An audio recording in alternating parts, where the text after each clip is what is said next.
Le Fils de l'homme a été rendu parfait par les souffrances. Et quelles ont été ces souffrances? Je ne parle pas de ces souffrances physiques. Ces souffrances physiques n'ont été que le chemin et le moyen par lesquels l'ennemi a essayé d'atteindre son âme. La souffrance véritable que connut le Fils de Dieu, le Fils de l'homme, a été cette pression, cet assaut constant qui surgit de toutes parts. Les efforts incessants de l'ennemi pour mettre un coin entre lui et son Père.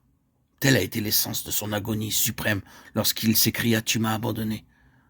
Je ne crois pas, et je suis certain que vous non plus, vous ne croyez pas que son cri dans le jardin, s'il est possible que cette coupe s'éloigne de moi, était le cri d'un homme qui n'était pas préparé à mourir, le genre de mort qu'il affrontait. Cette conception a naturellement donné naissance à une doctrine et une théologie entièrement fausses. Jésus savait ce qu'il devait affronter en étant fait péché.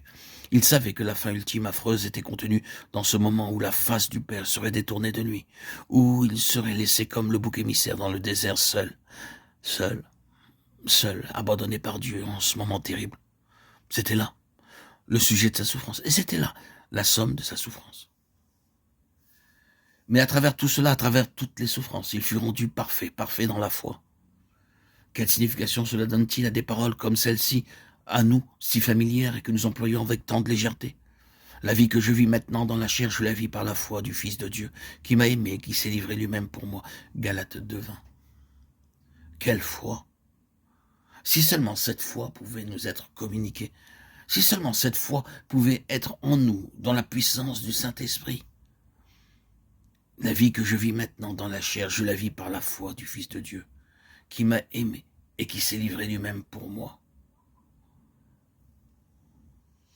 Nous traverserions alors tout. Très bien. Je vis par la foi du Fils de Dieu, éprouvé, assailli au dernier degré et triomphant. Je suis heureux que la fin de l'histoire n'ait pas été sur la note de l'abandon de Dieu, mais sur la note du triomphe. Père, je remets mon esprit entre tes mains. Tout est accompli. C'est la victoire. C'est la foi rendue parfaite par la souffrance et rendue complète par l'obéissance. Car l'obéissance est toujours la preuve de la foi. La foi sans l'obéissance est inconcevable. Ici, nous pouvons introduire une question supplémentaire. Pourquoi la transfiguration? La transfiguration a représenté la fin de sa propre course, de son propre chemin. Il avait marché le long de la route de l'épreuve et de la tentation, la route de l'entière consécration au Père.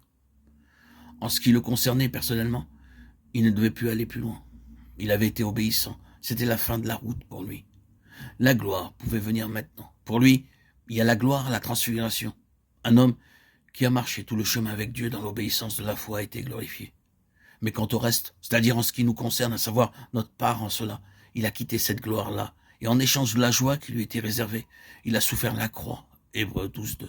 Il a pris notre place, afin de nous amener à la sienne, à la gloire. Conduire à la gloire beaucoup de fils, Hébreux 2:10, et il a ainsi été rendu parfait par les souffrances. Un homme glorifié par la foi pour l'homme, rien indépendamment de nous.